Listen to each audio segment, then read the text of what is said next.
the former president with a 4-point edge over the current president among likely voters nationwide. That is Trump's largest general election lead yet in our surveys this cycle. Joining us now is our Executive Director of Elections and Surveys, Anthony Salvanto. Anthony, good to have you here.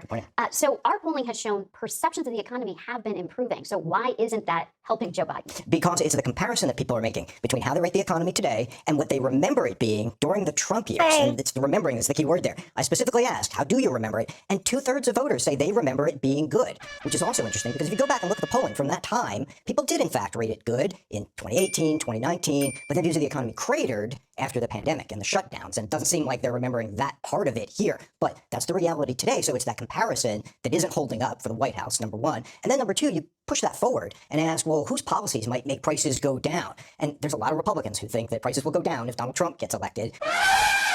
But what's troubling for Joe Biden is that you still get him associated with price increases, because a lot of people think the prices would continue to go up under his policies. That's why. Memory is an interesting thing, isn't it?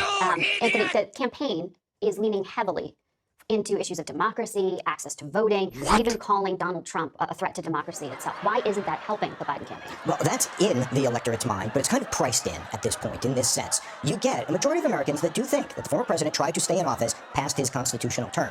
The ones who think that his approach to that was illegal, which is just under half, are in fact voting for Joe Biden. But everybody else, the ones who think he was following constitutional processes or wasn't planning to stay, they're all ready to return Donald Trump to office. So that split in many ways kind of defines not just the race, but also where we are as a country right now. Maybe it moves a little bit as the trials go forward. Maybe if there's a conviction, certainly something to watch. But net, you get about an even split between Biden and Trump right now on who would do best at keeping democracy safe.